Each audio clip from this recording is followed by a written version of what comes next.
That's very interesting to me.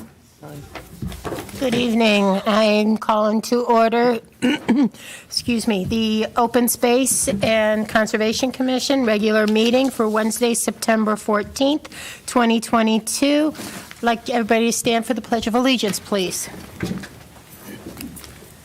I pledge allegiance to the flag of the United States of America and to the republic for which it stands, one nation, under God, indivisible, with liberty and justice for all. Thank you.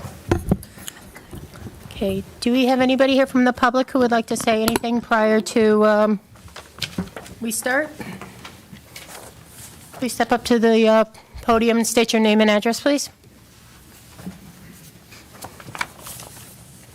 All right. Neil Frutuoso, 10 Belden Lane. So my wife and I are the property owners where the majority of the work would take place if the culvert. Yes, sir. I mean, it's supposed to be something that's not on the agenda. You're right. Is this pertaining to, this is, Item 4A, the culvert. okay, then let's go ahead and hold off. You'll have a chance during the public hearing. I apologize for that. Thank you, Commissioner Schweitzer.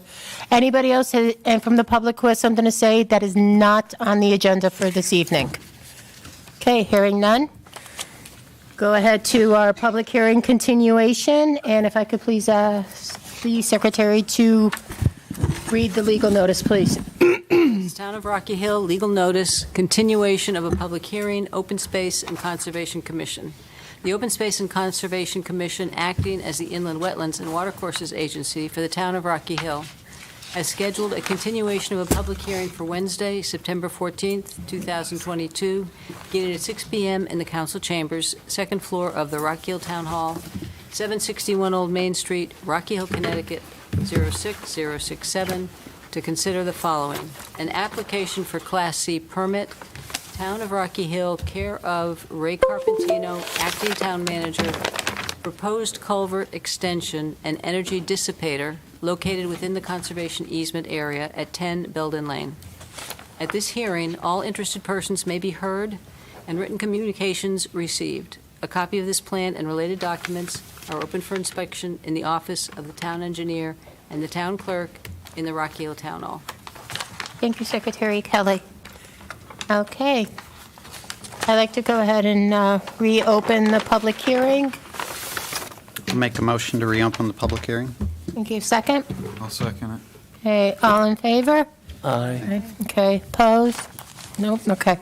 Could I have somebody who's going to be presenting for this, please? Thank you.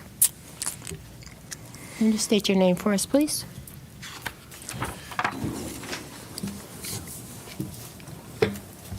Good evening. My name is Jason Scott. I'm a civil engineer and inspection coordinator for the Town of Rocky Hills Engineering Department. Earlier this year, the town's identified a 48-inch corrugated metal pipe underneath Belden Lane that's in a degraded condition. It's beginning to fail. It's approximately 100 years old, and we've identified sections of the pipe that are starting to rust away, leaving voids along the side of the pipe. And we also have a head wall at the outfall of the pipe on the eastern side of Belden Lane that is collapsing and falling into the brook. Belden Brook is conveyed by this pipe underneath the roadway, and we would like to make a repair to that pipe before a failure occurs. And while we're there, we would love to be able to replace the head wall and change the slope to make it less steep by extending the pipe outwards an additional 25 feet and installing a 40-foot long scour hole at the outfall to try to reduce sedimentation after it's completed. In order to gain access to that area, we would need to build an access road down off Belden Lane by removing a guide rail and then adding fill material and processed gravel over the top of it to allow equipment to be able to access the bottom of the slope so that they can remove the head wall, install the liner on the inside of this pipe, and then install the scour hole at the end of the culvert pipe extension that we're proposing. We feel that by hiring a local engineering firm, that they've provided us a reasonable alternative by lining the inside of the existing culvert pipe By doing this, we don't have to do an open cut and removal of the pipe under the roadway. Instead, what we do is we install a lining on the inside of the pipe, forming a pipe within a pipe, and adding an additional, we believe, 50 years to the lifespan of this existing pipe. And then a short extension beyond it allows us to add fill to the slope to change its grades so that it's not so steep, and we can hopefully be able to prevent a failure of the head wall in the future because of overtopping and erosion from water coming down Belden Lane.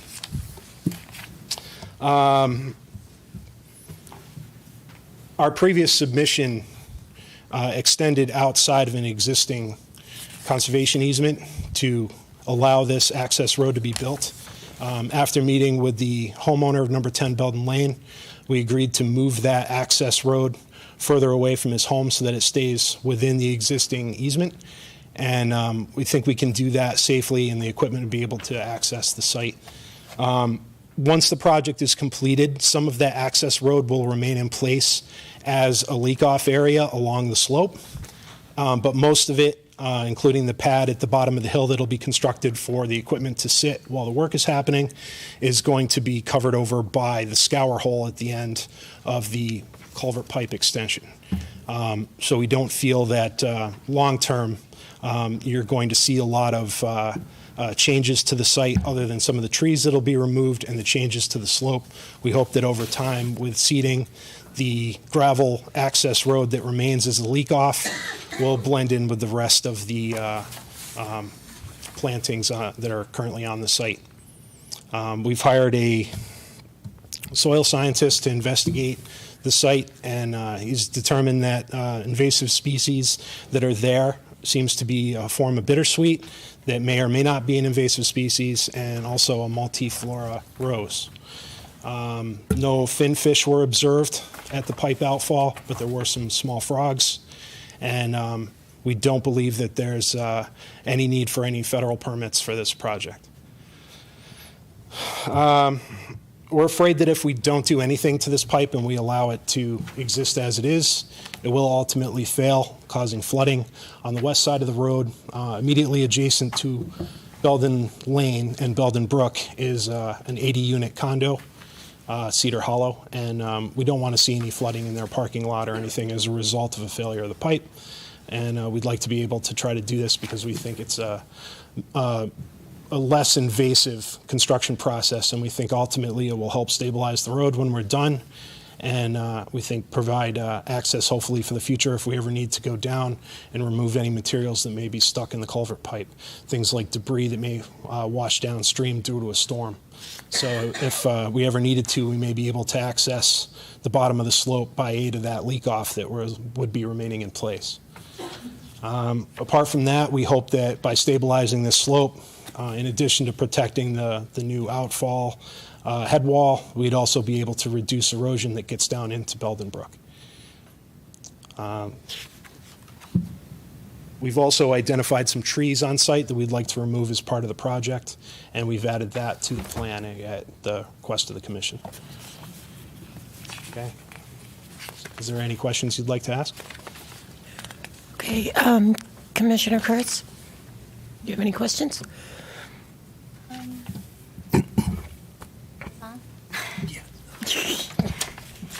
So you talked about the seeding over the gravel, and you talked about removing trees. Can you just talk a little more about any replacement that are in the plans, especially tall trees? At this time, we don't have any plans to replace any of the trees that are there.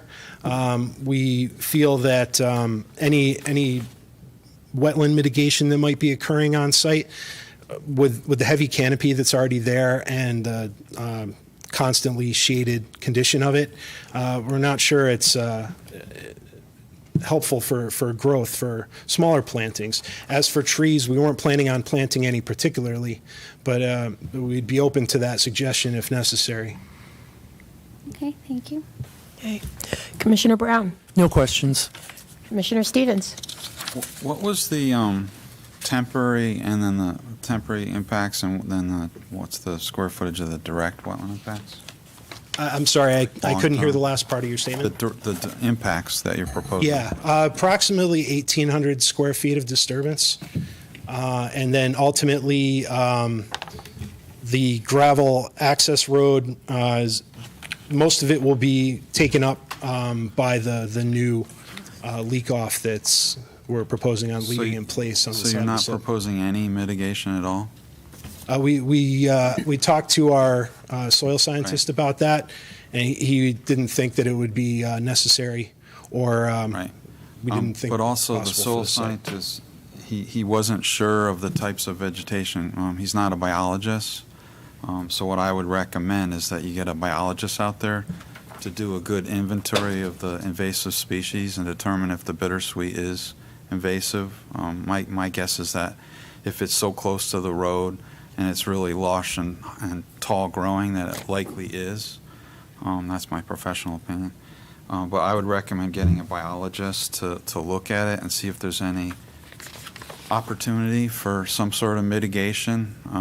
I think also you need to delineate the ordinary high water, because you're going to need to probably get federal permits, and that hasn't been done. I asked for that previously. I still don't think you've done that, have you? No, the town didn't believe that we needed federal permits for this project, so we haven't I done that. think you might want to check on that. The Army Corps has changed their way they do permitting, so there's probably other people here that are smarter than me on the permit side of it, but likely you would need to do a permit for that. And in order to do that, even if you don't have federal wetlands, in the absence of federal wetlands, you have to delineate the ordinary high water mark. So you have to actually put flags out there and put it on your map, determine your actual impacts of federal wetlands too. In our application to DEEP for this construction project, we could add those as part of that. Would those be necessary in order to get approval from this commission? I'm just saying that you may need it for other permits anyway, so I'd like to, when I see projects, I like to see the wetlands flagged, and like I say, even if there are no federal wetlands, you should delineate the ordinary high water in this case, because it is a water course and that's regulated. We regulate both wetlands and water courses. The soil scientist that the town hired, when he came to the site to visit, he found wetland flags still on site from a Right, previous and I delineation. saw a few of those myself, but it'd still be good to, those flags were from, I think, 20 years ago, so it really should be updated, even the wetland flagging per se. So I would recommend that you do an invasive species control plan and also a planting plan for mitigation. You may need the mitigation for your federal permits anyways, because I highly doubt they're going to want to see you do 1,800 square feet of direct impact with no mitigation. It's just, we ask for that on our town applications all the time, so we're not asking you to do anything different than what we would normally ask of the citizens of this town, so. Other than that, I think I don't have any other questions. Oh, I might just add that the swale that was coming off of Pratt Street. I agree that it's likely not a water course. I think it's just a drainage swale that. Yeah, there's a catch basin on the opposite side of the road from So I didn't, from that when we did the site walk, I didn't see any wetland vegetation, or I didn't dig any holes, but it didn't appear to have any hydric soils, so I think it's just storm drainage. There was no flow at the time of our site inspection, so I think you're okay with that, so. And the location of that's been added to the modified plan. Okay, good. Vice Chairman Whalen. Have you worked closely with staff, Alvarado, on this? Yes, at various times, yes. Has he looked over these for you? Yes, he has. He's our expert person in our town, our expert on our committee here, and I believe if he thinks this is okay, I think that you did a very good job, and I appreciate everything you've done. You got the soil scientists out there since our last meeting and have tried to work with us, so thank you. Thank you. We think this is a very useful project for the town. Secretary Kelly. Yes, Commissioner Brown covered what I was thinking of, and the statement, and I said this in our meeting last month, just saying the bittersweet may or may not be invasive is not enough. So either we could make it a condition of approval that it's identified and removed. I mean, we always want invasives cleaned up. That's kind of goes without saying. So that has to be identified and cleaned up. Regarding the mitigation, I'm sure even if it's moderate plantings, given the canopy, something could be done instead of just going in there and digging it out and having the plunge pool and then leaving the banks. I'm sure there's shade-tolerant type of plantings, and here I would say to work with staff on that. Yeah, we I can don't- certainly prepare a plan for that. And as far as the permits, that could be a condition of approval. I don't know about that, but it's come up a couple of times from, I'm sorry, not Commissioner Brown, Commissioner Stevens, I'm sorry. So that's a concern, but that may be a condition of approval, and I'm sure you could work with staff and he could find out. Okay, thank you. Commissioner Kaplan. So, yeah, Commissioner Stevens is correct. Anytime you impact below the ordinary high water of any stream, you're going to have you're going to need Army Corps approval. Many times the magic number is 5,000 square feet. That's when you need a bigger permit under the general permit. But sometimes it's 1,000. So there is something that you're going to need to do, either a self-verification notification, which is simple, but you need to ensure you meet all the conditions of whichever GP that you qualify for. And I think maybe Mr. Alvarado could, I don't know if you can help them look at the general permit or We can work with them with the general permit, and we can have a consultant also help us out with that. I would also. I would look at the general permit, make sure you're complying with that, because that's what's gonna, I mean, to me, putting 1,800 square feet of fill in a stream is definitely needs a permit, federal permit. Whether it be just a notification or a pre-construction notification would be the next step. But there's certain general conditions that need to be met, and that may require plantings or something. And I think if we could, mitigation, and if you could do some sort of cyperus or some sort of rush or sedge along the banks, maybe. I know there's not much of a bank. I didn't go on the sidewalk, so I can't tell. But there's got to be something you could do. And cleaning Bittersweet is. I don't want to hold anyone to that. It's impossible to make someone have to ensure that that is removed, because it's impossible. I can't even do it at my house. But any cleanup would be good. One of the things we've also talked about was possibly doing something somewhere else. I don't know if there's some other town parcel that could be planted with some trees and some wetland vegetation along some wetland area, or a bank instead. If it's just, you're like, that site just isn't going to work, perhaps we could find another site. I don't know if that would be possible.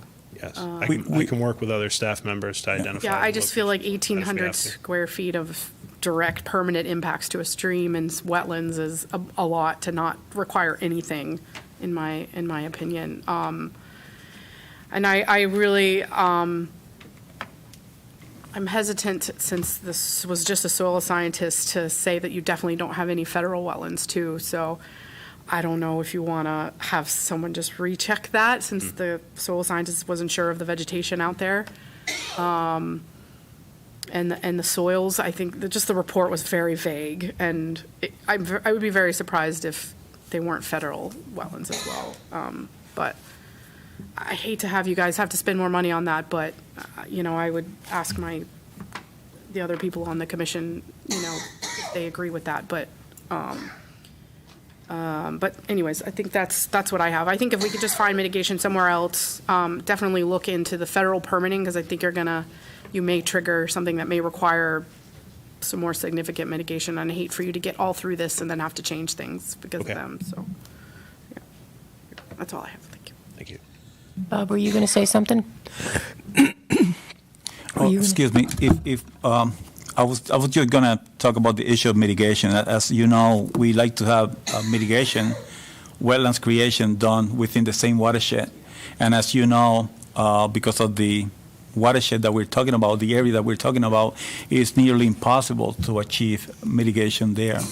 The town of Rocky Hill has provided mitigation in other areas of the town I recall Elmbridge Park as being one of the areas that could potentially be used for off-site mitigation, if you will.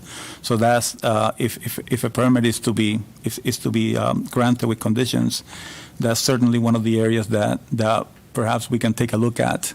But unfortunately, because of the watershed that we are dealing with, mitigation cannot be achieved within the same watershed.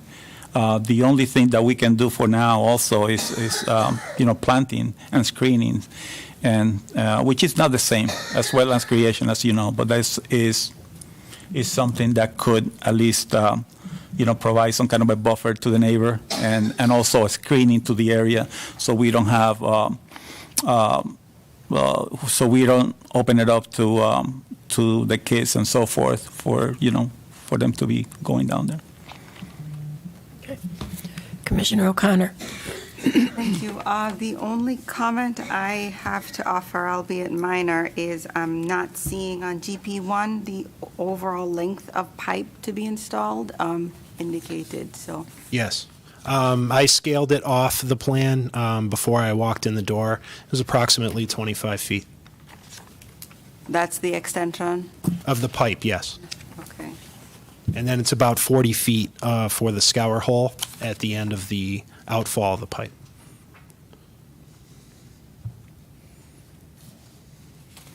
Okay, thank you. Commissioner Schweitzer. Yeah. That existing storm sewer outlet, can we have a splash pad installed at the end of that outlet? Yes. Did you notice erosion in that area when you were on site? When we were on site, yeah, I thought we noticed some, and then it's cutting that channel down, so reducing velocity would help Yeah, out there. we could add that to the plan. Okay. Can we install the conservation easement plaques along the easement line with the homeowner? They're the plaques that we install throughout. Yeah, we can do that. Okay, yeah, I have not seen those myself, but Okay. I'm sure we could order some and have them installed. We got them. Okay. The other thing that's confusing me is that we're talking a planting plan, and I am seeing the limits of crushed stone for slope protection extending all the way down past the splash pad. Can you review those with us on the plan sheet? It looks like they extend for 80 to 90% of your limited disturbance there, and I'm just wondering how we're going to be doing plantings with all that stone, and if it's necessary to go that far. With processed gravel, in the past, we've seeded over the top of it and allowed Yeah, but this biological- crushed stone, that's 2 to 3 inch stone. Processed gravel would be like 3/4 inch, something like that, 2 inch. Yeah, you're correct that if that's the case, then it would be bigger. I'm trying to advance to that page now. I'm assuming that's if this crushed stone for slope protection is typical, and that's referring to a CONDOT detail, that's 2 to 3 inch stone. And sorry, which page was that? Right there, you're right on it. Okay.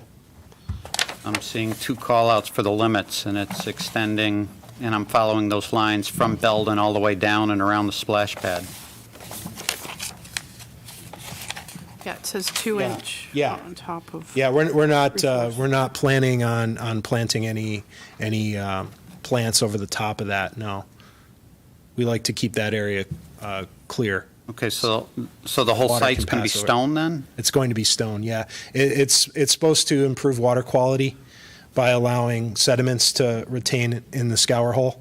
No, and no, not no, wash no, out no, downstream. I'm talking all the slopes. I'm seeing Oh, it. the slopes. I'm seeing the limits extend up Yes. from Belden. Yep. Those are leak offs for No, not water the that leak runs down offs. Belden Lane. No, not the riprap leak-offs. I'm seeing it where you have 2 call-outs that say limits of crushed stone for slope protection, and then I follow that line, and it's going from Belden Lane all the way around, and it's coming up both sides of the borders. Oh, yes, yeah, I see, yeah, on the northern side. Yeah, there's a very steep slope there. So that was probably proposed in order to prevent washouts after any trees may have been cut as part of the project. Yeah, but why is the line extending all the way up to Belden Lane then? Where's it going to stop? Because then you're, That line doesn't actually extend all the way up to Belden Lane. It curves and heads to the south, and then it looks like it runs into the side of the leak off approximately, I'd say 40 feet, like 25 feet off the edge of Belden Lane. It's near the toe of the slope. at the 64 contour? Right here. Oh, that looked like a contour line to me. Looks like all of this It's is all a gonna be little darker than stone. the contour line, I think, all of at that's least all the way gonna I'm be seeing it. stone. All right, could we hatch then where you're planning on putting the crushed stone for slope protection? Because I'm seeing your, the third call out Make it a little clearer. right at Belden Lane with a tilde, Yeah. and then I see your limits that encompass the site.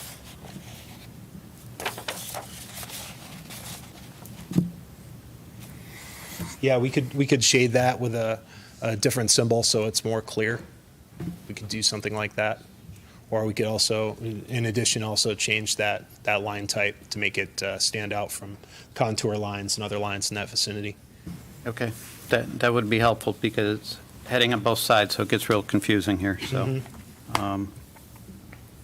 Those are my only questions. Okay, any other questions? Okay, thank you. Is there anybody here from the public that has something to say? I think Neil wanted. Okay. Again, for the record, please state your name and address, please. My name is Neil Frutuoso, 10 Belden Lane. So my wife and I are the property owners of 10 Belden Lane, where the majority of this work is going to be taking place. As Mr. Scott just said, I did meet with him and Mr. Alvarado ahead of the August meeting after the July 13th meeting.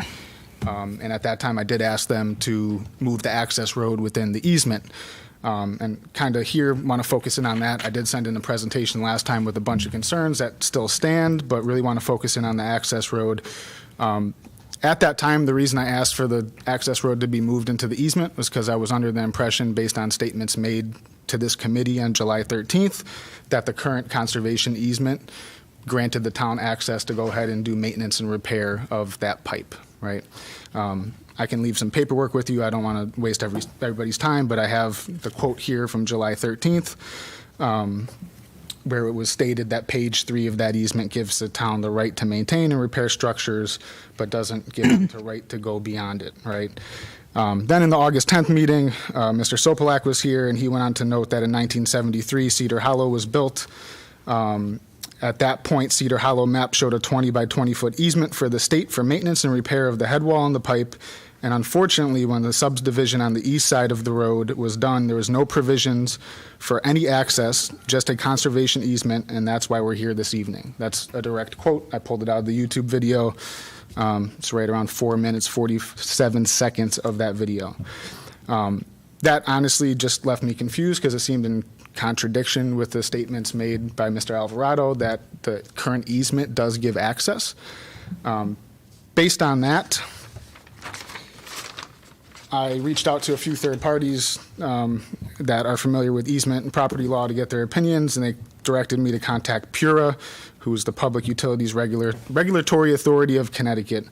Due to the fact that the easement clearly states that, there's no construction of roads, no dumping or placing of landfill, excavation, removal of loam, destruction of trees, and all that fun stuff, unless it's tied to the construction, reconstruction, maintenance, and repair within the easement of existing approved underground public utilities, right?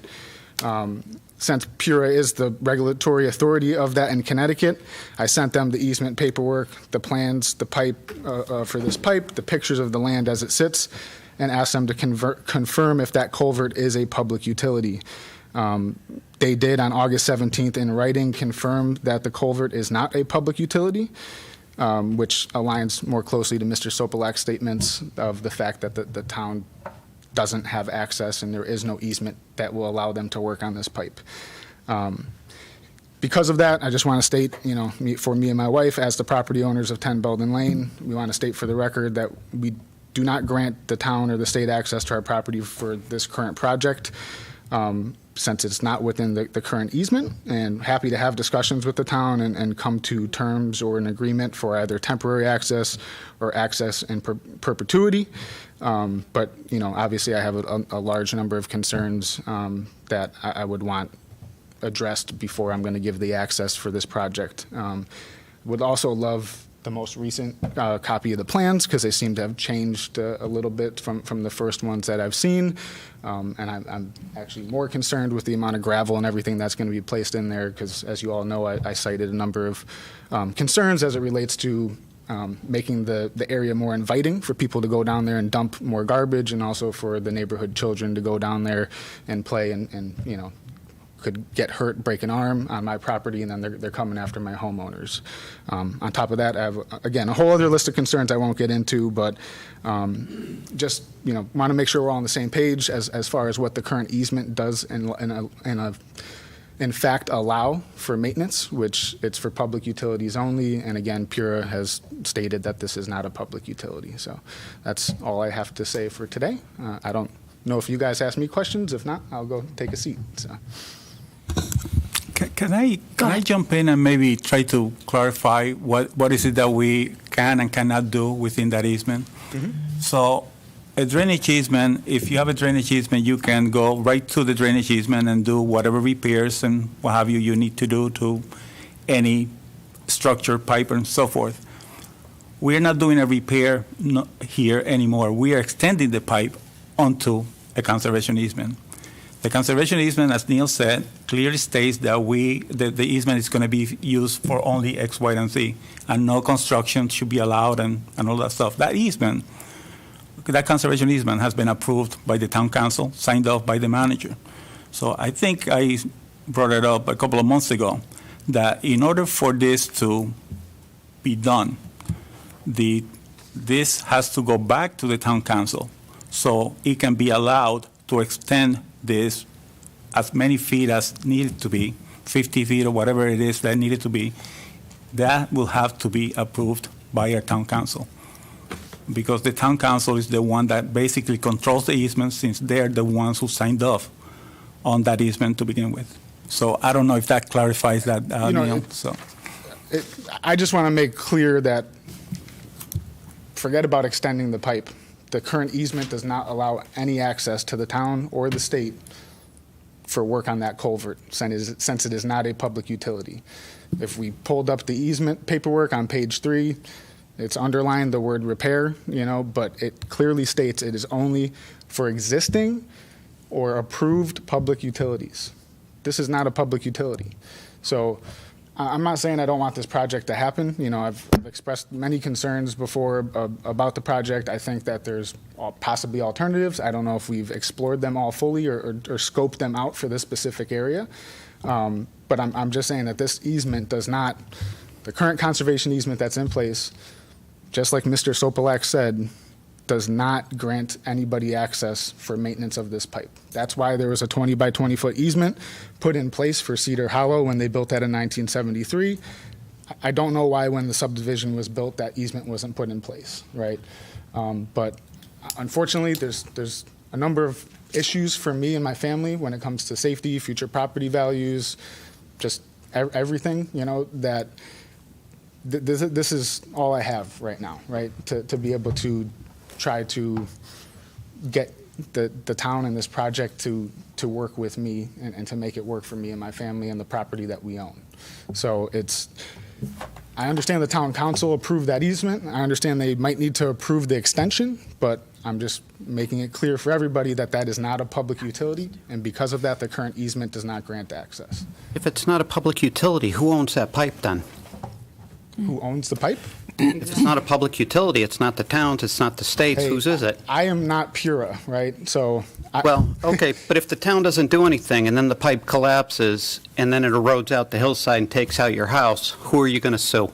Who am I going to sue? I hope to not have to sue anybody. No, I'm just saying, but if we don't do any rehab on the pipe, Hey, you know. And if it's again, not a public so utility- I didn't want to hash over my whole list of concerns before, right? But there's been talk about the road needing to be closed, right? That's what needs to happen. If this pipe doesn't get fixed, I've been told the road needs to be closed because we don't want the road washing out because now that's a public safety issue for the town. Right, but It then goes beyond my house, right? if we get to that point where we don't get the approval to go ahead and fix this pipe, and we have to close the road because of it, you're going to lose part of your property, because we're going to have to take probably some of your property in order to widen the area so that we could get emergency vehicles to turn around and for snow removal. I understand. So we want to work with you on everything. We're willing. We've talked about moving the access road. The access road. I think we're all for that. The town is for it. They went ahead and moved that for you per your request. We want to work with you and make it so it's non-inviting for people to dump down there. We want it to be safe for your family, for your daughter, who we met at the site walk. Yes. And everything. You know, but we also need to go ahead and correct this pipe, or else the consequences, if we don't, could be drastic. I don't disagree with any of what you just said. The one thing I want to, again, clarify is the only reason I asked for the road to be moved within the easement is because I believed at the time my hands were tied. Because on July 13th in the meeting, the statement was made that the town already had permission to access the pipe, and they were going to have to go back to the town council. I can read here. I can tell you on this property here, as you know, and we also provided the document that is a conservation easement document. I think it's on page 3. It gives the town the right to maintain and repair the structures. However, it doesn't give the town the right to go beyond that. So we know that the town, so we know as the town have to actually go back to the council, which will be done in the next 2 weeks, to ask the council for permission, because the council is the one that signed off on that conservation easement document to disturb more so than the approval. The fact of the matter is the current, this is being portrayed, this statement, and it was also echoed in the August 13th one, I have it, or whatever the date was, I have that written down here too, that the town already has access within the easement to work on this pipe. That's not, I'm sorry, but that's not true. That's not a true statement. We do not have that. That's why it has to go back to the town council. And so, you know, as part of the town council review of this, any documents that are filed will go through our town attorney. So let's get the legal people involved, because I mean, we're talking about legalities here that I'm not sure if you're an attorney. I'm not.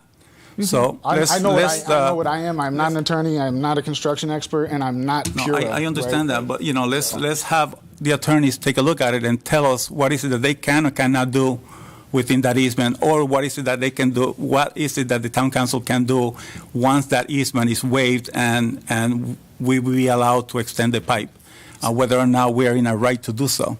I believe we are, but you know, like I said, I'm not an attorney. So I'm wondering if Puro was looking at it in terms of it's not a state utility. It's not it's not Condot Road. It's still a public utility in terms of the town is a public entity that maintains it. So maybe what was asked was not exactly in their purview, because I'm not sure about that. I sent them all of the plans. I sent them actual pictures I took of the location. Right, but I'm just saying what they responded with might not be the right question or the right answer, that it's not interpreted correctly. So in the easement, when the word public utilities is written, how's that Maybe defined? it says state public utility, I don't know. Well, Anyways, I mean, my understanding of Pure, as much as I know about Pure, is Right. controlling, you know, utilities as we know it, Eversource, Yeah, that's gas, what I thought. gas and so MDC, forth. those I have kinds never of- had Pure involved with drainage, to be honest with you. Yeah, I This might hadn't be a either. first one for me after Well, a few years in here. I get, so let's, if you guys don't want to But we, listen to Pura, I guess, let's just go back to why on the Cedar Hollow map showed a 20 by 20 foot easement to the state for maintenance and repair of the head wall and the pipe. Unfortunately, when the subdivision on the east side of the road was done, there was no provision for any access, just a conservation easement, and that's why we're here this evening. That's what Mr. Sopelak said. Right, and I don't think we can go ahead and try to determine what somebody was thinking 50 years ago. when they did the easement, considering Cedar Hollow was built in 73.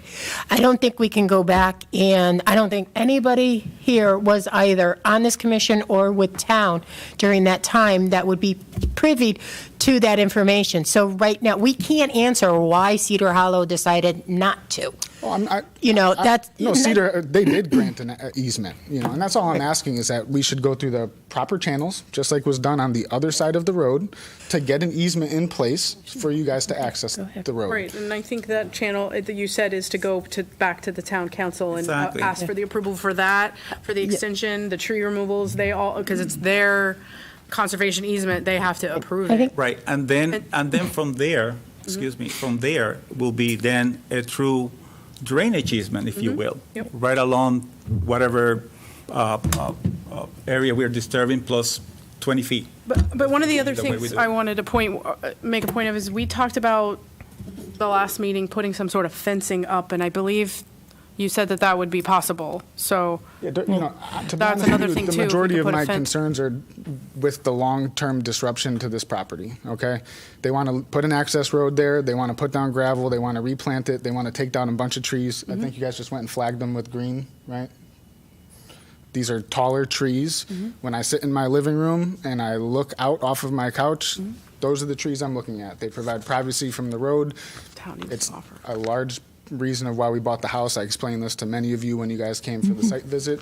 I don't feel that the majority of my concerns from my first letter were addressed, and I don't feel that you guys have Well, I have a access to question. it. May I speak? Yeah, of course, sorry. Madam Chairman, through the chair to the staff, I see two steps here. Number one is the legal step. Are we allowed? I agree with Commissioner Schweitzer.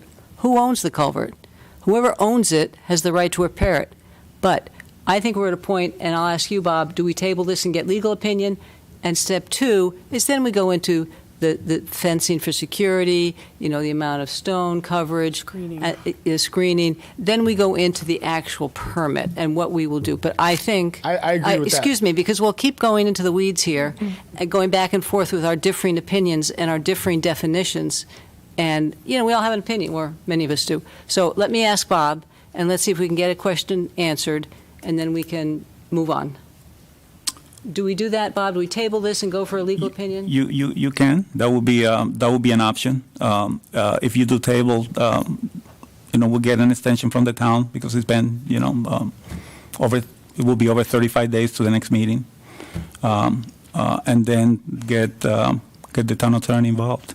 I think the question is, does the commission, I guess we would make a motion, does the commission feel this is the safest way to proceed? Because once we start talking legal, we get steeper. So I don't know if it would be acceptable to make a motion to this effect, see what the commission feels, and then go from there.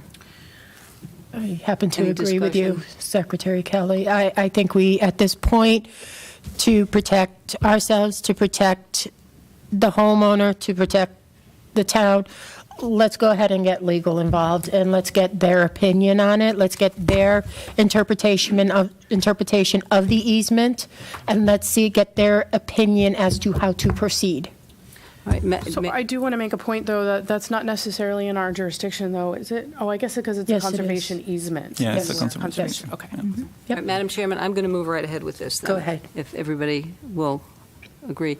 I'm going to make a motion that we table this public hearing on the Town of Rocky Hill, care of Raymond Carpentino, acting town manager, proposed culvert extension and energy dissipator located within the conservation easement area at 10 Belden Lane until staff and whoever else requires it gets a legal opinion as to whether or not we can proceed with work on this culvert. That sounds good. Okay, do I have a second? Second. Okay, do we have any discussion? Okay, all in favor? Aye. Opposed? Okay, so moved. We're going to go ahead and table this to the next meeting. By then, we should have opinion from town attorney and staff. Okay, thank you. Thank you. Okay, moving on, application of permits. We're going to go ahead and not worry about item A, considering that is being tabled till next meeting. Item B, Mr. Nello Morbido, proposed construction of a 16-car parking lot and related improvements located within the Upland Review area at 1909 Silestein Highway. Yes. Commissioner Kurtz is going to be recusing herself from this. Thank you. Good evening, everybody. I'm Chris Zavidio with Close Jensen Miller, and with me tonight is Kevin Johnson, our landscape architect, and Matt Gustafson, our soil scientist. You heard our application presentation last meeting, so we're just going to go to the highlights as much as we can. On the screen right now is the aerial view. This is on the west side of Silestein Highway, a little bit north and a little bit to the on the opposite side of the McDonald's, just for orientation purposes.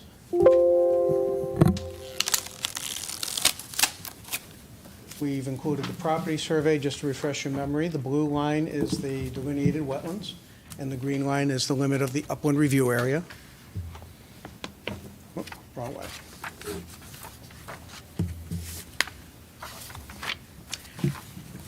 The photograph we showed you last time of the brook behind the property. And the other photograph. And we didn't have the site plan last time, so we've included the site plan because it is a little easier for us to show what we changed at your request. If you can see the yellow highlighted areas on this, the hatched area at the north end of the parking lot, which was originally just a backup space for vehicles backing out of the two adjacent parking spots, has been expanded and replaced with permeable pavement. And that will double as our snow storage shelf as the commission had requested.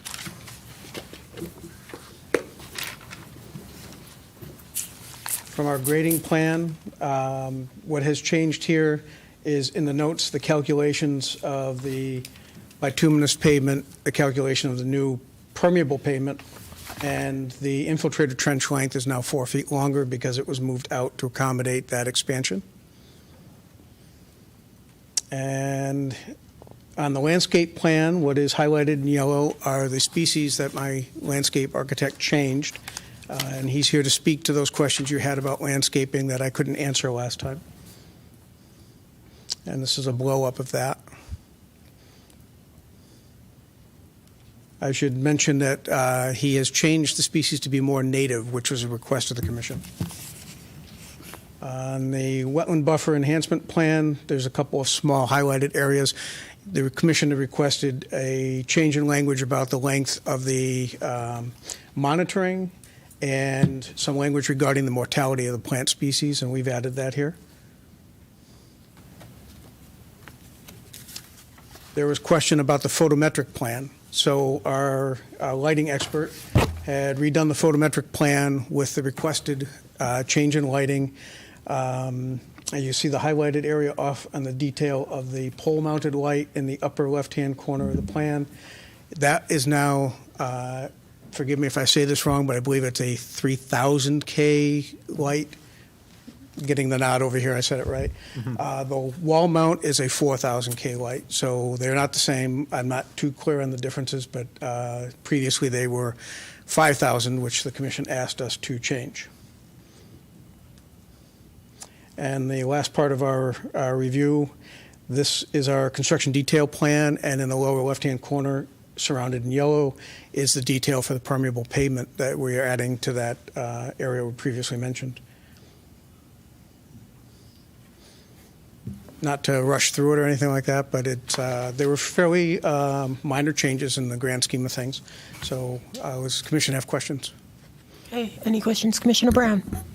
No questions, but thank you for both listening to our requests and the clarity of highlighting what needed, what changes were made it very easy to follow. I would never have kept up with it myself if I didn't do that. Commissioner Stevens. Just mirroring Todd's comments, I think you did a great job. I don't have any other questions. Thank you. Vice Chairman Whalen. Just thanks again for listening to us and incorporating what we had for questions. I have a question, but I did owe the appreciation. How large is the area with the permeable pavement? You may have It's a good said that- question. Let me go back to I that think it was slide. 290 square feet. 290. And where on the plot is that? Snow storage area. It's the snow storage. Okay. All right, on this, can you see this on your screen? Yeah. Yes. So that hatched It's just area small. with all the- It's hard. It is small, I'm sorry. It's roughly 12 by 24. That's And then it's fine. abutted by the water quality trench, which is an additional 3 feet. I believe your next sheet shows the actual square footage in the lower left corner. Yes, the highlighted notes. Okay. Well, thank you for including that and listening to our requests. Thank you. Commissioner Kaplan. Can you go to the landscaping plan again? It went Absolutely. quickly. I'll even give you the I big don't know one. if you want to speak. Or do you want the, Since he came all this way, I don't know if he wants to speak on the landscape architect wants to speak. But thank you for, if you want to speak on the species and that you changed to, I think that's good. For the record, Kevin Johnson, Close Jensen and Miller. So we did add or changed 4 of the species. We changed the Siberian carpet cypress to bearberry, which is a native plant, grows in sand, full sun. We replaced one of the hemerocalluses with coreopsis, the liatris with purple coneflower, and the Russian sage with black-eyed Susan. Great. So there's 11 total species ranging from trees, grasses to herbaceous perennials. 7 of those species are now native or cultivars of natives.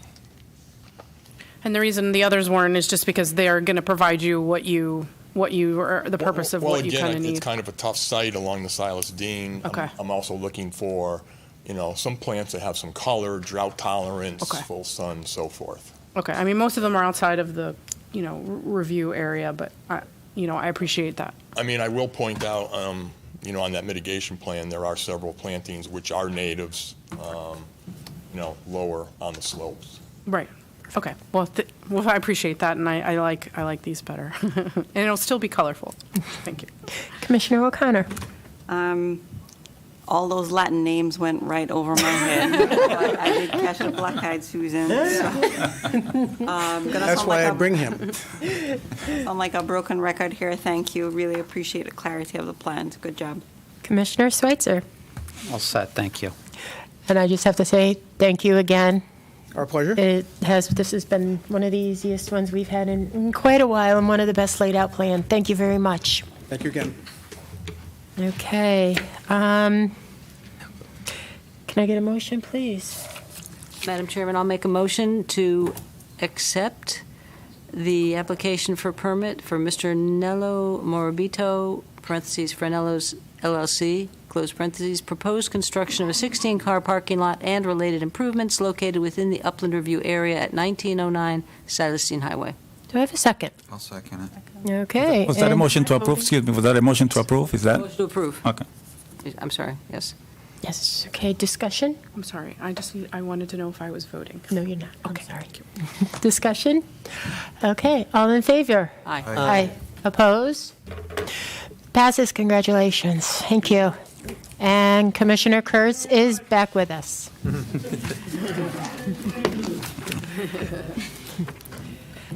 Okay, next on our agenda is another application for permit. Vessel Real Estate Holdings LLC, proposed 5-story residential building, driveway, parking area, landscaping, utilities, lighting, and stormwater management located at 2369 Main Street, Assessor's ID number 10-080.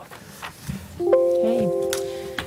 And just state your name for the... Chair, Commissioners, my name is Andre Gomes. I'm an attorney at Hinckley Allen in Hartford, here tonight on behalf of the applicant, Vessel Real Estate Holdings, LLC. With me tonight are Matt Bruton, our consulting engineer from BL Companies, as well as George Logan, our certified professional wetland scientist and registered soil scientist with REMA Ecological Services. I'm never told that I don't speak loudly enough, so I'll tell my mother. Understood. Can everyone hear me better? Yes. Okay, thank you. Madam Chair, we do have a presentation to put forth for the commission tonight. We're going to do our best to be efficient and hit the high points. And with that, I'll dive right in. I'll start by saying that Matt and George are really the stars of the show tonight, but I am going to open up the presentation with just a few introductory comments for the commission before handing it over to them. And then, if I may, Madam Chair, I'll bookend the presentation with a few closing comments.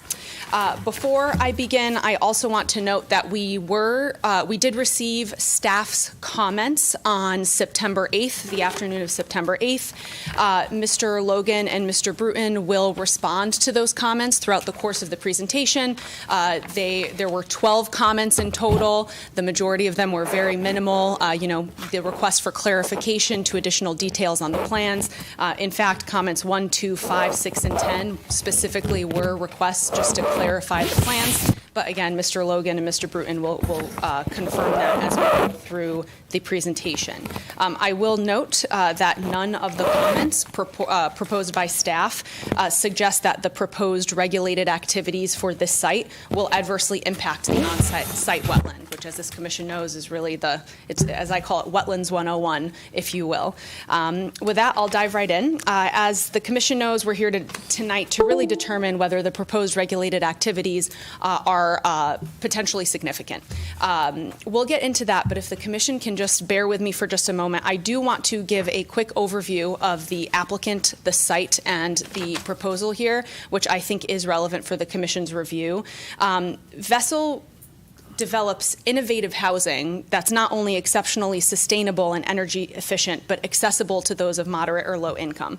The construction materials used, the community itself are extraordinarily efficient in a number of ways. For example, Vessel goes so far as to avoid the use of paint and instead uses prefabricated panels that are manufactured off-site and are largely recyclable. The end result is an accessible multifamily community that's expected to result in a net zero consumption or carbon footprint. Vessel also seeks to become an active participant in the communities in which it develops. The best example of this, and this was actually new for me that I had heard of a developer doing this, is they seek a local resident to become the caretaker of the property. They call it finding a local entrepreneur who becomes the caretaker. And they utilize that caretaker. The caretaker goes through training and they essentially become the property manager of the site. And it's, a local resident becoming invested in the maintenance of the site. Now, I say all of this, of course, not because it's relevant to the Commission's determination of potential significance, but because it shows the Commission just how invested this particular applicant is in sustainability and the environment, especially in the Rocky Hill community. That investment carries through to Vessel's proposal for 2369 Main Street, which includes ultimately the development of 30 one-bedroom rental units with associated parking and landscaping, which is why we're here tonight, because a portion of that is being located within the upland review area and wetland area on site, which is located on the southwest corner of the site, but Mr. Logan will get to that in just a second. Perfect. And everyone can see that on their screens and here as well? Yes. Perfect, thank you. With that, Madam Chair, the site, which is about 1/2 of an acre, if the Commission can see here, that little red star that's located towards the bottom of just this aerial. It's located in a transitional, well-developed area with commercial and retail uses to the northeast and south, and residential uses located to the west. It's just south of Cost Cutter Liquors and north of the OC Kitchen Bar Restaurant and Scrub Warehouse. I also have a closer view of the actual site as well. You can see Cost Cutter Liquors just north of the site. And this is a street view of what the parcel looks like. Now, with that overview, I tried to be brief. I will hand it over to Mr. Logan to address the impacts. Hopefully it's short.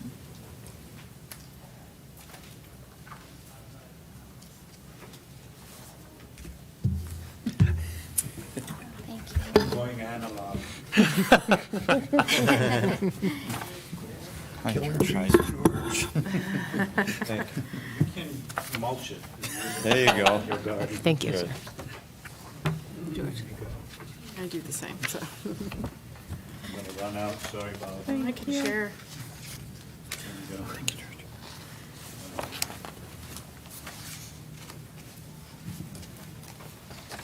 Actually, you can do me a favor and pass this one down. Okay, I'm back in school. No problem. Pleasure to be with you. George Logan, Remo Ecological Service. For the record, my qualifications have been already put into the record. So we go back a whiles for this. Excuse me, Mr. Logan, if I could, like to be, brief because I have a feeling we're going to be needing a public hearing on this. So just keep it to the high points, okay? Because then we can have more time during the public hearing, okay? If I appreciate you so it. please. Thank you. Yes. All right, so high points. Delineations were done back by myself in 2015, I believe, in December. The resource here is an isolated wetland which has seen disturbance over the years. It's basically a collector of surface runoff from the west. This is a wooded area that is behind a whole bunch of residential areas, houses. At one point, it was an orchard, so the water kind of collects in this one area. The site itself is the result of fill, is obvious from when you see the grades. It's been elevated. And so what happens is you have an area there that's collecting water, partially off-site, partially on-site. It turns the corner, if you will, as you've seen. Oh, so there's a way for me to go left or right. There we go. So you can see this is rough. It's a sketch. So you see that there's a wetland that goes off-site, and then there's a wetland on-site, and then the water collects into like a ditch, and at some point, it does not anymore have wetland profile soils. There is a channel, but it doesn't run very often except for a very large storm. So it doesn't have a groundwater component, I believe. It's mostly surface run. And as you see in the pictures that I've given you, these were taken from yesterday when I went there. And as you recall, there was a storm that went by. One source that I found said that we had about 0.31 inches of water. When I got there in the early afternoon, there was no water whatsoever. It might have run for a little while.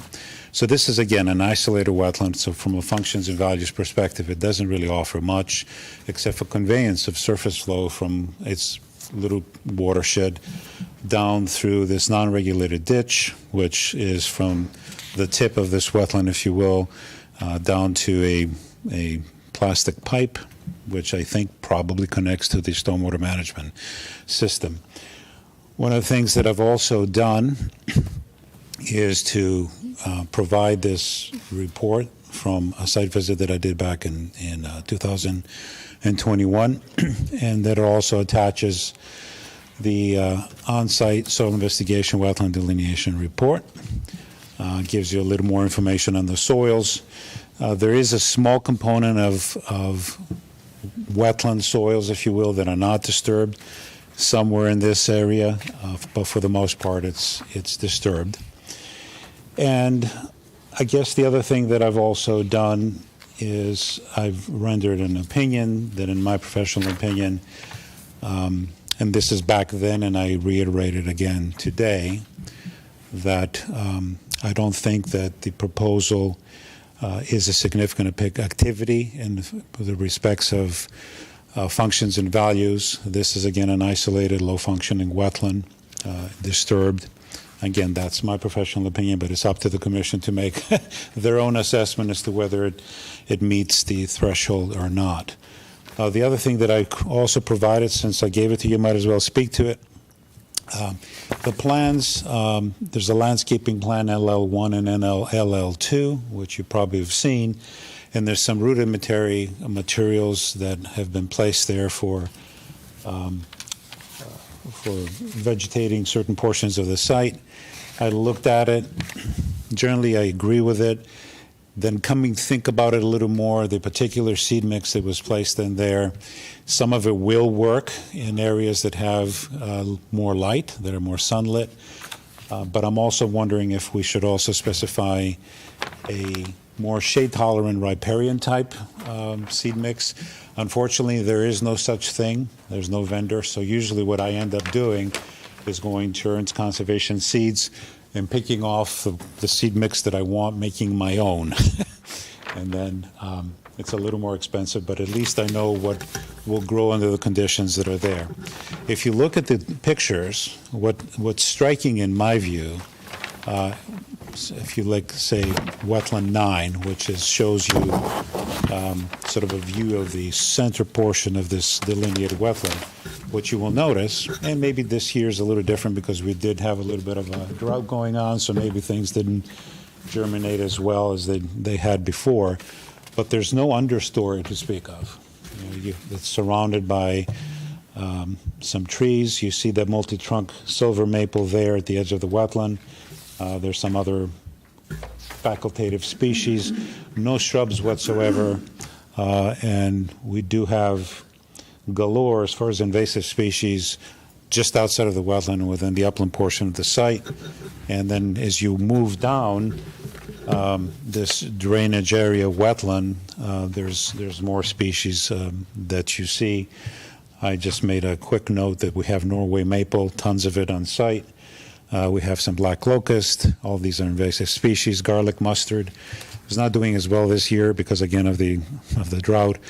The problem that I saw from 2021 and then again this year, even though the property owner has tried to mow it, is Japanese knotweed. And that's a big issue, and it needs to be taken care of. So having development here, if it's done correctly, will take care of that. It has not gotten into the wetland and into the drainage ditch, so I don't think it's been exported off-site yet, but it will sooner or later. And then, of course, we have Morrow's honeysuckle. So lastly, based on what the chairwoman just said to us, that we need to have a discussion, I have a table here. So I think there's an opportunity, even though this is a relatively small area, and unfortunately some of it is slightly off-site, and maybe we'll have to get permission to put a few shrubs off-site. I have a table with what I would call shade-tolerant species, native species. There's some that are not, but I think that there will be an area where there's going to be a little more sunlit near where the new culvert will start, and therefore we can have some pussy willow, if you will, and some shablow. But the rest of them, as you see, are species that are shade tolerant, and these are species that can stand the wetness. And there's nothing there, so I'm like, here's an opportunity, let's take care of it, and maybe we can have a little more enhancement of the wetland, especially the core of the wetland that's not going to be impacted anyhow. So again, that's sort of my run-through, what I have done and what I've provided, both in the June 15, 2021 report that's already in your record, has the attached soils report, the pictures from yesterday, and also the little table for the wetland enhancement. And one thing that also has been said is invasive species control. So whatever is left outside of the development envelope, or even in those areas that are going to be landscaping, there will be a 3-year invasive species eradication and control. And if the commission wants me to put that in a nice sheet, I can certainly do that, as you've had me do that before. I guess this is where I'm going to end. And unless you have any specific questions, I'm going to bounce it over to our engineer. Do we have any? Go ahead, Commissioner Stevens. I think I know what you're, well, I don't really know what you're, I'm not a mind reader, but I have several different questions. I know there's probably going to be a lot of concerns about whether or not it's a significant activity or not. But I think if we maybe get some initial feedback to them, that might help a lot down the line than just tabling it and going to the next meeting. Sure. That's just my, through the chair, that's my That's fine. suggestion. Go ahead. Yes. You want me to start? Go ahead. All right. All right. Well, I have several questions, as you can imagine. Good. What's the What's the current or proposed direct wetland impacts for the project to start off with? Just so I have a rough idea. 0.03 acres, something like that, but Like in square footage, Like though? 1,300 Mr. square Stevens, feet. if I may, for the record, Attorney Andre Gomes, the entire regulated area on site, I believe, is .04 acres, and we're proposing to disturb .03, which I think amounts to about 1,300 square feet. 1,300, okay. Okay, thanks. Back to George. Here, did the math. I'd just like to get credit for that. Okay. these biologists. Yeah. Again, like we kind of talked about in the last meeting, and maybe you know better than me, but the federal wetland issues with permitting, it's no longer the 5,000 square feet, and if you do under than that, then you don't have to worry. Apparently now it's changed, so any federal wetland permits, you probably need to get that. So as part of that, like as other commissioners were alluding to, you may need to have certain amounts of mitigation just to get your federal permits. And obviously, that would be something that we'd be also interested in. So you should really try to keep that in mind. I don't know if it's like 2 to 1 or 3 to 1, whatever mitigation you're going to need to do. That is something that I'd be wanting to look at.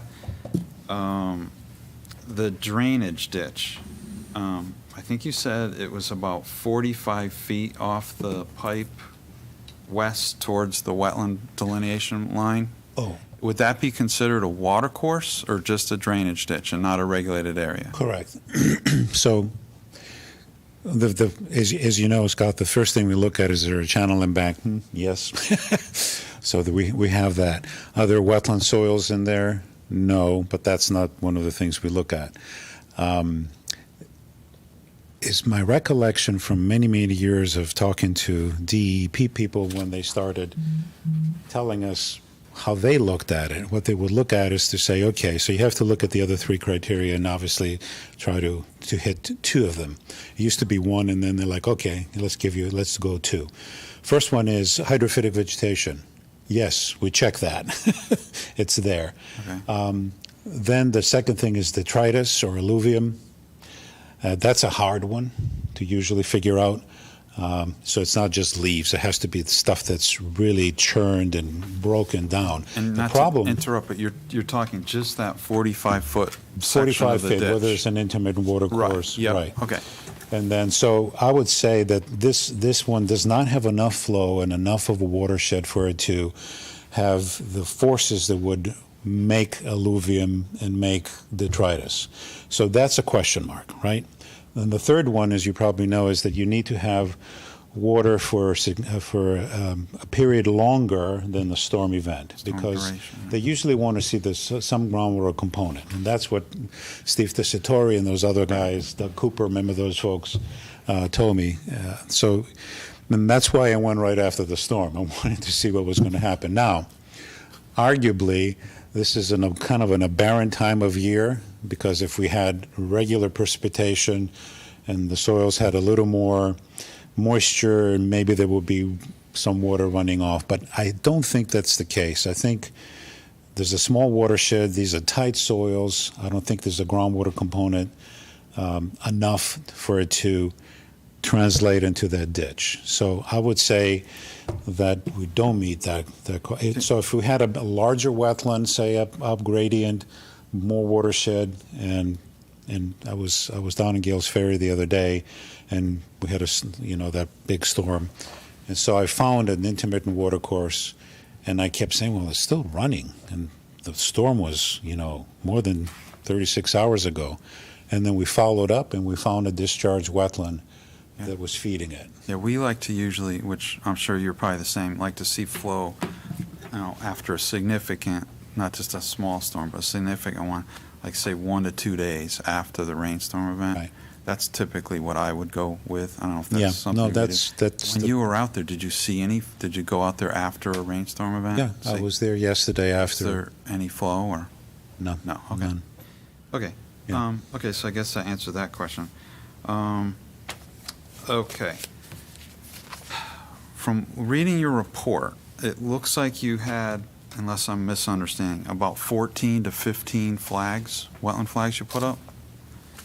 Yep. It said, I think it said like 1 to 7 and 1 to 8. But on the map, I only see 8 flags shown. So we're somehow missing 7 wetland flags. And what I did was I took my scaled ruler, I don't have it here with me, but I took my scaled ruler at home and I measured 45 feet from the pipe, because you said that was the distance of the drainage swale, the unregulated thing. And I measured back to the wetland, and it extends. And the other problem I have too is the wetland flags, they just say WF, they're not numbered, there's no lines connecting them. It just seemed kind of odd to me. So we don't really truly know where the end of that wetland is. It doesn't look like it's on the map. And so I like I said, I took my scaled ruler and I went 45 feet up, and then I ended my wetland there. And I'm showing, when I look at your plan sheet, maybe I've gone ahead of myself. Yeah, look at sheet SP1. It's showing, a bunch of parking lot spaces, and there's probably I show about 25 feet of additional wetland, which is maybe another 250 square feet of additional impact. So you may want to just, maybe go back out, redelineate it, make sure all the flags are numbered, show them on the plans, because I think that's really important. Yeah, I did see some of the flags, but obviously they're so old that I couldn't read them. But like I said, I only saw 8 on the plans, and there should be 14 or 15, so. 7 plus 8. And then getting back to the delineation, the other thing too is, you're like me, I probably don't normally flag wetlands off-site, but maybe if you could put a few flags, if the wetland is extending off-site, it looked like on your map there, on your soil report, it extends off. You might want to just show, even if you just say approximate wetland boundary, don't dig any holes. I don't know if the property owners to the west would give you authorization to go on their land, but it might be helpful on the map just to extend that wetland boundary, because you're going to be within our review area.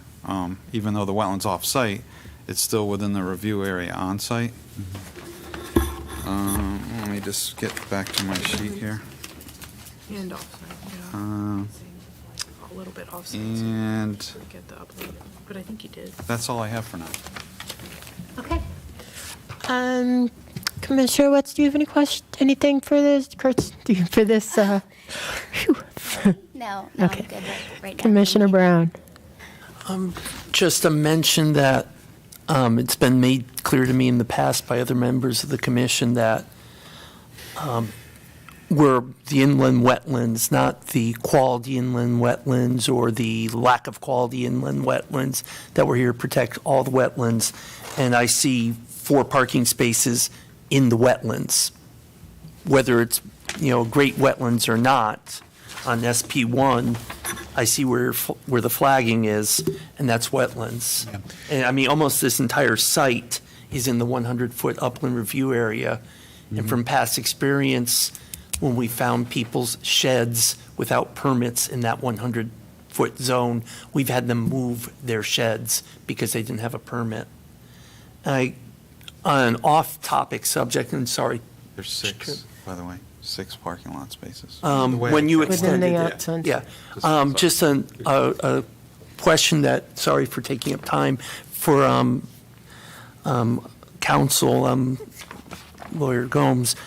How are they heating this? Because you said that this is like a zero impact building. Is this electric heat? Are they putting solar panels on the roof? Are they doing geothermal heat?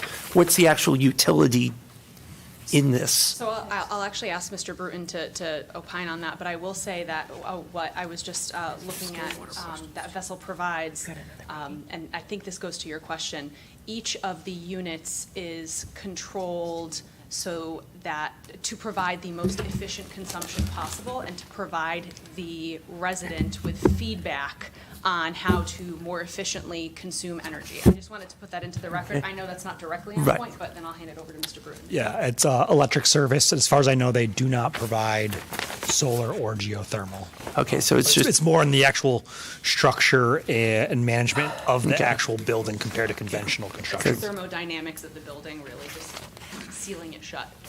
scientist, I get this stuff. Oh, okay. Yeah, no, because my current house has solar panels on the roof, Okay. and I'm building my, Yeah. sorry, I'm way off subject. Yeah, if we could, please, Yeah, but let's I'm keep this just- on topic, please. Yeah, I'm just curious to, talking about small footprint, and it doesn't seem there, or it does, but that's it. Thank you. Vice Chairman Whalen. I am concerned also about the parking spaces in the wetland area. Something I don't know if you could work. And I'm also a little concerned about 2015 was when you did your proposal or submitted your plans. I don't know if that should be updated. You mean the wetland delineation? Yes. Yes. If that should be Well, updated a from little what bit. Mr. Stevens was just saying, I think it sounds to me like I'm going to go back and redelinea it. So I think that will take care of it. And probably I'd the agree federal with that. one, too. We'll discuss that. I have a little different opinion, but I'm willing to hear. That's all I have, thank you. Okay, thank you. Secretary Kelly.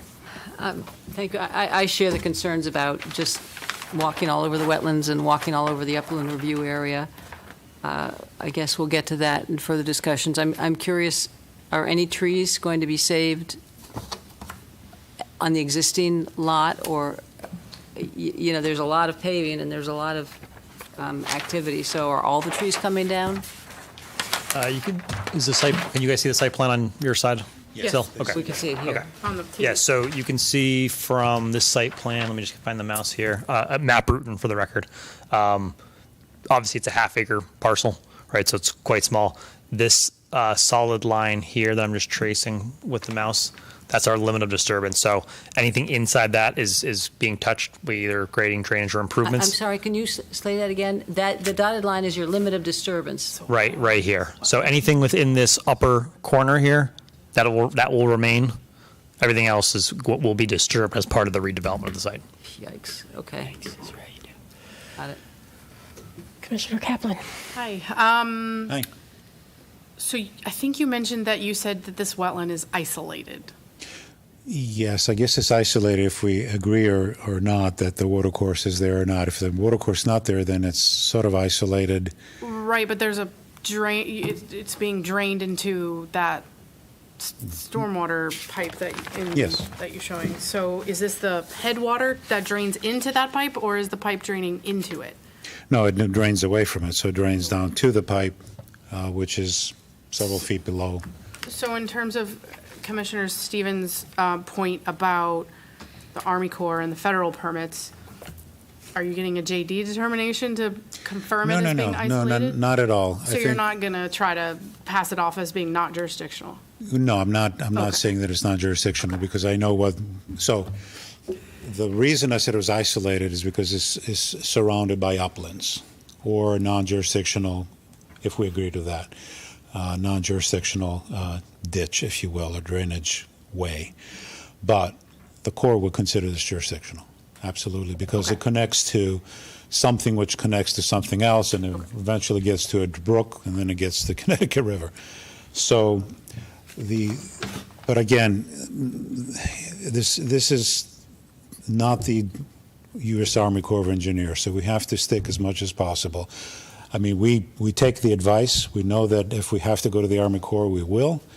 The reason I said it was isolated was just because it's surrounded by other activities. It's not connected to another wetland. It's not a watercourse not running through it, that kind of thing. Bordering a stream. Okay. So my next question is, it looks like essentially this project's going to completely cut off the wetland and just a small little teeny portion will remain. So I guess the next question is there opportunity, I know you had a planting plan, but is there opportunity to expand the wetland into that entire box in the corner there?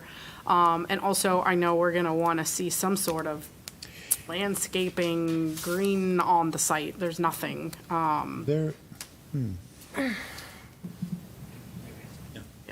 Matt Bruton again for the record. So there is a landscaping plan as part of the set. So the vessel, as mentioned by the attorney, obviously uses in-house residents to maintain the properties. As well as part of that, they have a kind of corporate layout for a variety of trees and grasses that are aesthetically pleasing, zoning compliant, but also something that can be maintained as a long-term maintenance project. So we do have a landscape plan that has trees along the perimeter of the parking, along with grasses as well. Again, with George Logan's recommendations for mitigation in the back corner, we can certainly discuss that. In terms of, I think, your prior question about continuing the isolation of this wetland, we do have a grading and drainage plan, and that does continue the flow from this isolated pocket through down to Main Street. We have to maintain that connection to contain the flow, and we're adding in our stormwater management system that would be connecting through there. So it will maintain the flow and the drainage patterns to keep anything that's coming off-site through this parcel. We need to maintain that flow.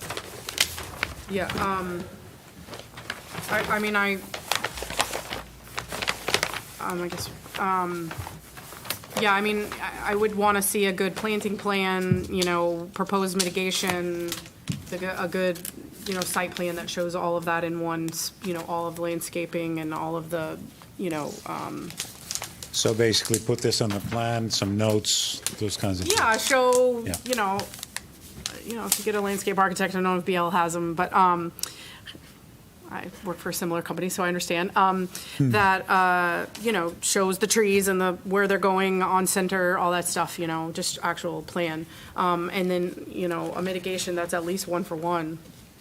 I would say somehow if you could fit it in. Oh, so that's interesting. So since it appears that I'm going to be redelineating the wetland, I'm going to take a look at that corner. Mm-hmm. But if you see one of my pictures, you see there was a police tape around him. Like, I don't know what that's doing. I don't know, some dead body in there. I'm not sure. I'm not going in there. So. And I wouldn't want to, propose anything that would require taking down trees, obviously. Right. Well, that's the other thing. So my mindset was, okay, it's this wetland is lacking from a native vegetation perspective. So no overstory. What can we do to enhance it? Yeah. So that I was going more in that way. Now, if I see there's an opportunity, then I'll speak out and let you know.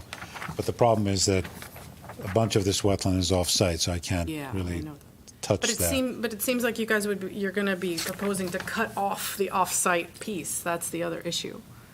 Well, it's going to be an isolated wetland when it's done. It's an isolated wetland now. It will be an isolated wetland. But you told me it's not isolated.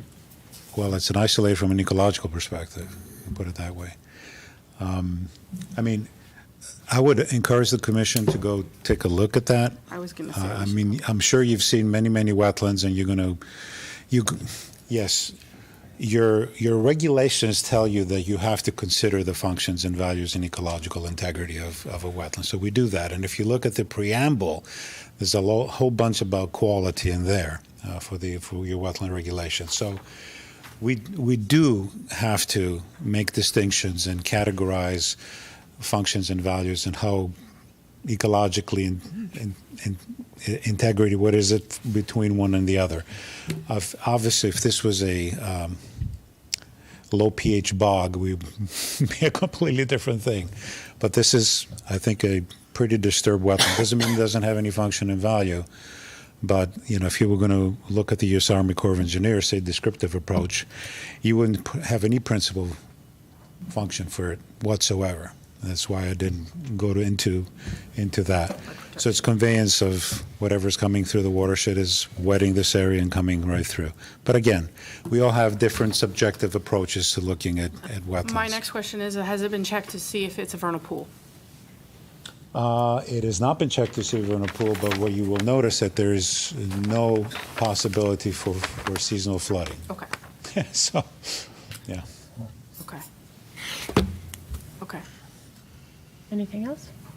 I think that's it. Nope. Okay, Commissioner O'Connor. Thank you. On site plan 1, I see that we're just shy of the maximum impervious coverage of 75%. We're coming in at 72% covered by the bit concrete pavement. So with Vessel being so keen on sustainability and being green, has there been any consideration given to making that impervious pavement, some other type of permeable structure? Yeah, great question. Matt Burton again for the record. So Vessel, I've worked on several Vessel projects in Connecticut, different towns. Their preference is actually pervious pavement. They have a product in mind that they always use on their projects. That's what they usually lead with, which working on several other development projects throughout the state, most developers shy away from that with, as much as they can. We had that in as part of this initially, but we did do some geotech in terms of doing soil borings for future foundation design, and there's high groundwater on site, so we're shying away from including impervious pavement here, just as a functionality that won't actually function to the degree what we would want it to be able to safely sheet flow water off the surface and keep it from icing and deteriorating at a fast rate.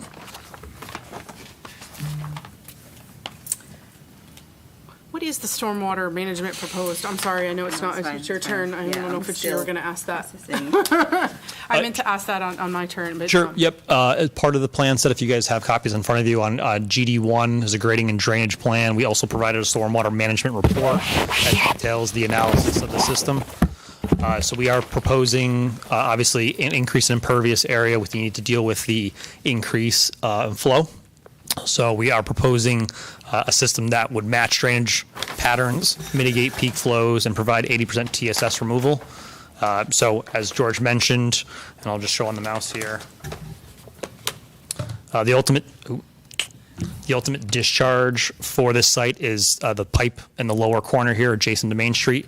So we're maintaining that connection as the ultimate discharge from the site. So the wetland in the upper corner that will remain will stay there, and you can see on the plan there is an extension pipe from that wetland down to that culvert on Main Street, so that will continue to keep that unisolated, I guess, to continue the flow down from off-site. We are proposing within the parking lot catch basins with deep sumps and hoods, hydrodynamic separators, and a underground detention system that does connect in that lower corner to continue the flow off to Main Street. And you can do underground detention with high groundwater. It's wrapped system. It's not an infiltration system. We wanted infiltration, can't happen. We wanted pervious, can't happen. So it's purely for peak flow mitigation. One last question, and I'm sure it's in your report, but the culvert that you're piping everything to, it looks pretty small. Is it going to be able to handle?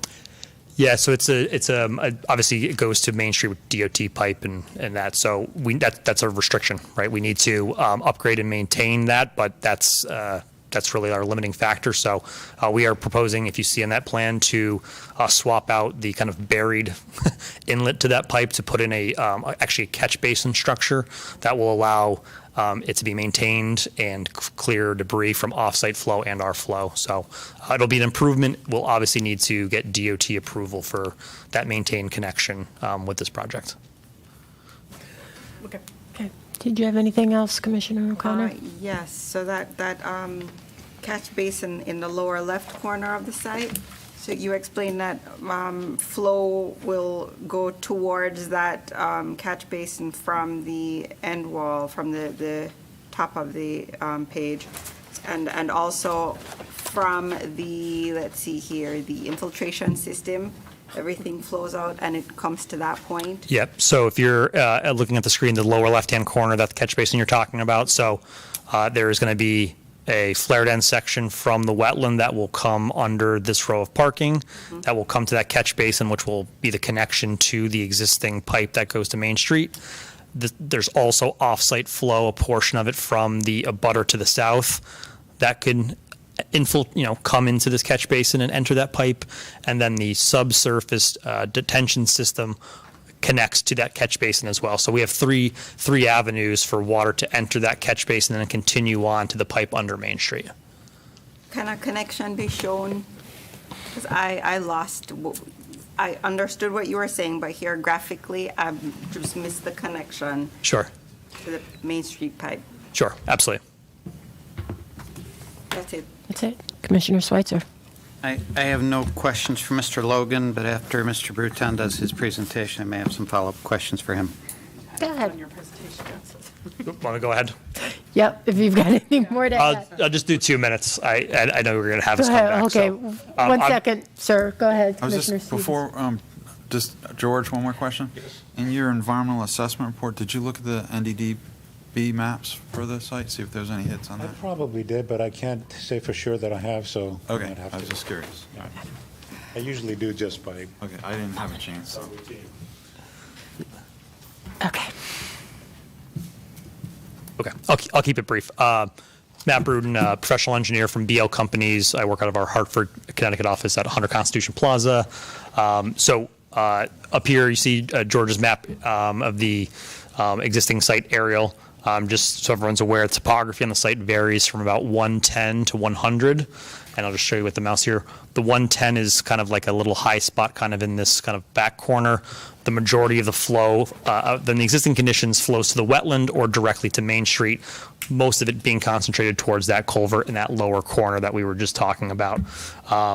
So obviously that's the existing drainage pattern we want to maintain. Let me see here. Proposed conditions, obviously, we show a single access driveway to Main Street, the residence building in the lower right-hand corner of the page, which is the northeast corner, and then parking to the side and rear. We did do a pre-application meeting with town staff to garner comments in terms of layout of the proposed site. We also did an informal presentation for Planning and Zoning Commission as well to get their input on the project. So we went through several different rounds, taking in town comments and also internally to find the layout that would be the least disruptive to the wetland that is on the property in that upper corner. We came to this final conclusion, in our opinion, the most prudent, feasible alternative to maintain as much of the wetland as possible, and that's what you kind of see in front of you here. So obviously the big thing, in my charge is the stormwater management system. As I mentioned, we are increasing impervious area on site, so we do want to obviously have to deal with that. So we put together a system that I said is catch basins with deep sumps and hoods, hydrodynamic separators, underground detention system, all connecting to that culvert that goes to Main Street. We are mitigating peak flows for the 210, 25, and 100-year events, and are providing 80% TSS removal. We did provide a stormwater management report that details the analysis and design of that system, and also the proposed maintenance of that system long-term to make sure that it's operating as designed from day one to the life of the system. That's kind of a quick high-level overview. We're obviously looking to maintain drainage patterns. I've heard your comments related to George's purview, and obviously can help continue to refine the plans as necessary. We do have a landscape plan as part of the set. We do have erosion control measures as part of the set. We do have a photometric plan as part of the set. And I can go into those more in detail, but I think maybe it's saved better for another time. Thank you. Commissioner Kurz, any questions? No questions. No? No questions. Commissioner Stevens? Vice Chairman Whalen? No question. Secretary Kelly? No. Commissioner Kaplan? Just one comment question. I don't know if, I know with some of the other developments and things things have been pushed, like rain gardens and things above and beyond and stuff like that. I don't know if those could be considered. I mean, there's not much landscaping, much trees proposed here with the site being so, being forested. So just a comment. Yep, and just understand comment for sure. There's not a lot of room left on the perimeter to be able to create those kind of swales. So maybe enhancing that wetland to a degree will provide that function. We also do have the roof leaders from the building in a perforated pipe in a stone trench before it enters the underground system to provide some sort of groundwater recharge that we can, given the high groundwater situation, but understand your comment. Okay. Commissioner Schweitzer? The only question I have is for you, Madam Chairwoman. Would you like me to make a motion? Please, sir. Make a motion to schedule a public hearing for the October Open Space and Conservation Commission meeting for Vessel RE Holdings LLC, proposed 5-story residential building, driveway parking area, landscaping, utilities, lighting, and stormwater management located at 2369 Main Street, Assessor's ID 2020-080. Second. I'll second it. Discussion? He's not done. Yep. I think I have a friendly amendment for myself. You friendly? Far from it.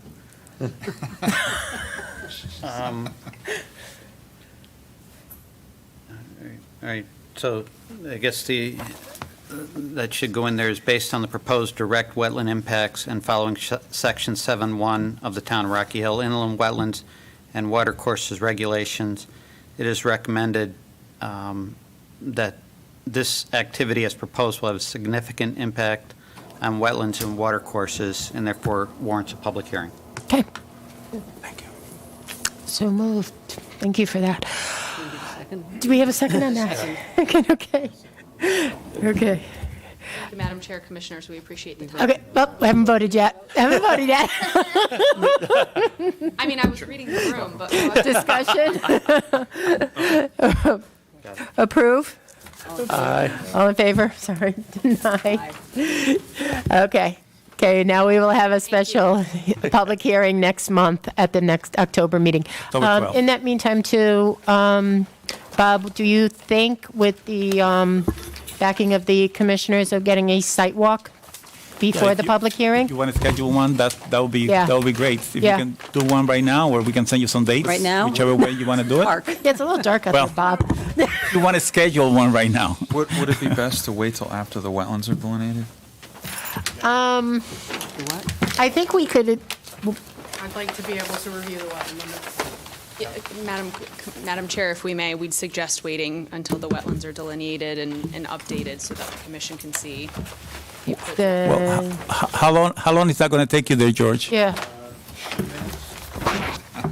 No, I mean, what are we looking at? 1 week, 2 weeks? No. Within the next 5 business days. Okay. Okay. Well, then, do you want to go ahead and send us some dates after you receive the new report from Mr. Logan?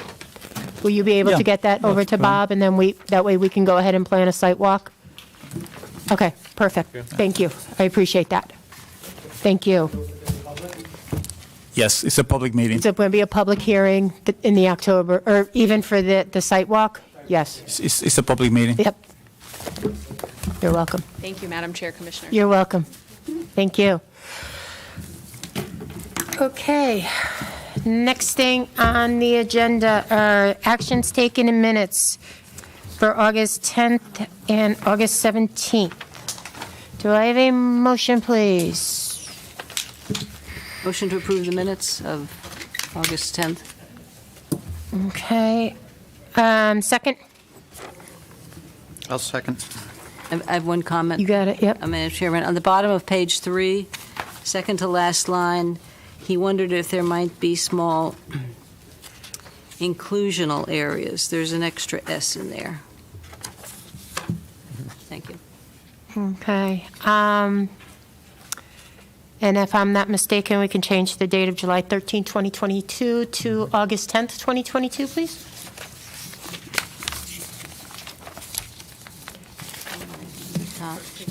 On the first page. Page 1, yep.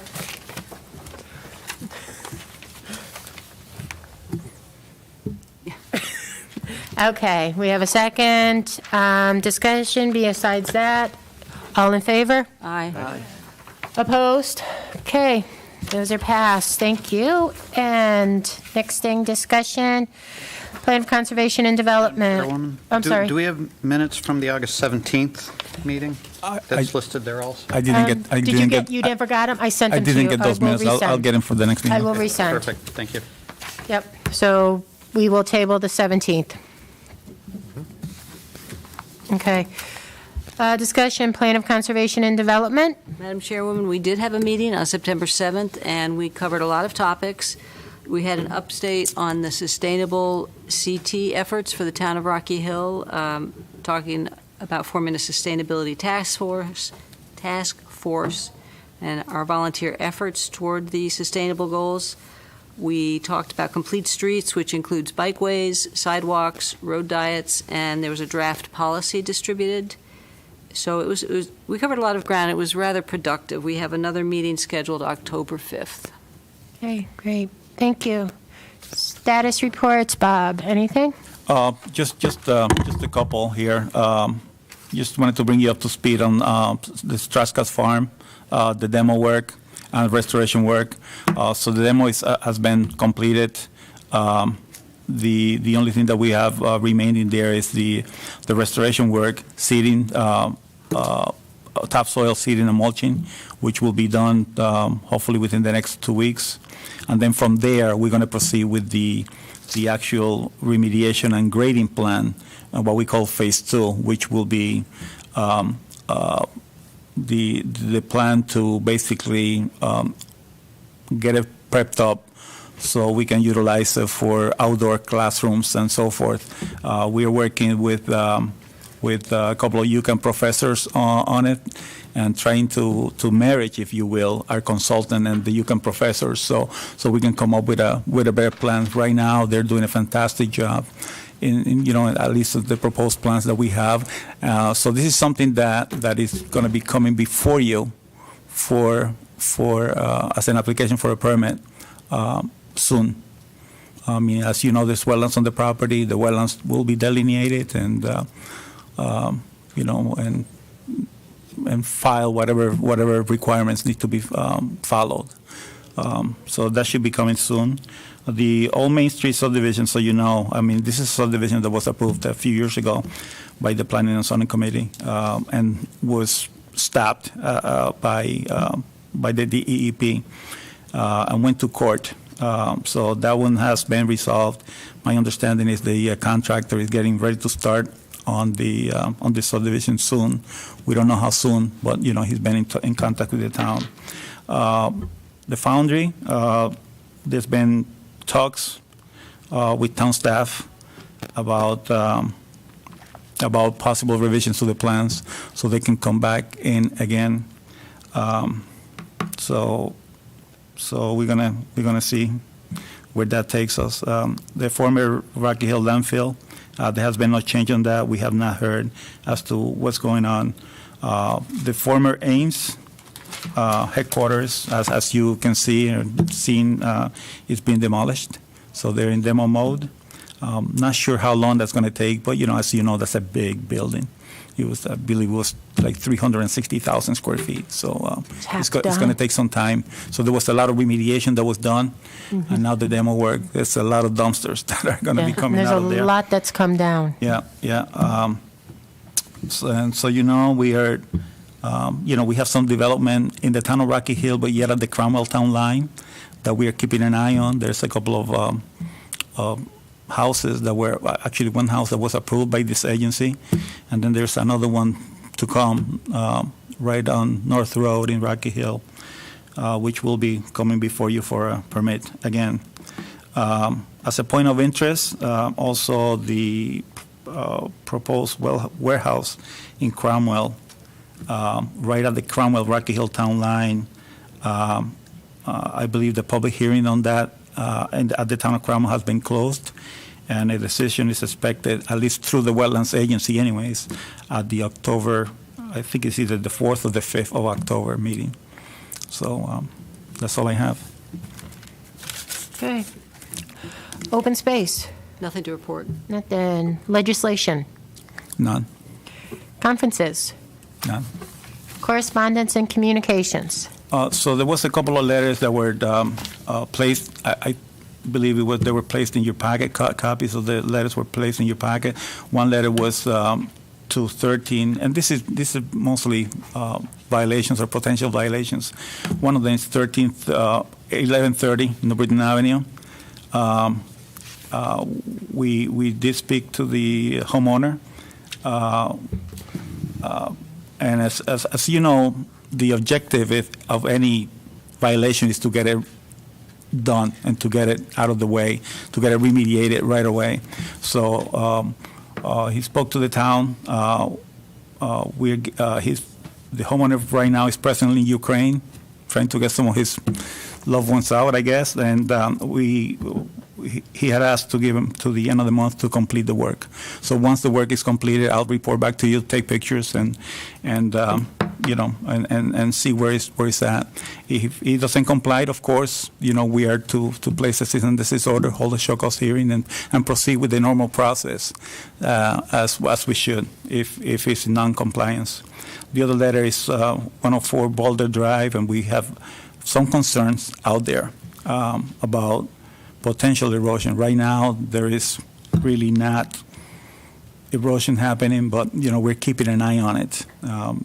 What that was basically the clear cutting of a slope on the upstream side of a property that could potentially cause some issues downstream to town-owned open space. So we are keeping an eye on that, and hopefully we can get that, or we can get the homeowner to get stabled during this growing season, and we'll report back to you. Do we know if they put the silt fence up yet? Yes, they did. Unfortunately, because of the heavy rains that we had, that silt fence was overpowered. So now he's got to reset it again. I mean, we got, I believe it was 4 inches of rain. So we're going to be asking for a silt fence and hay bales to have this, last a little bit longer, make it a little bit stronger, so we can support perhaps heavier rains. Okay. All right, great. Thank you very much. Any other business? None. Motion to adjourn? Make a motion to adjourn? Second. Second. Discussion. All in favor? Aye. Opposed? So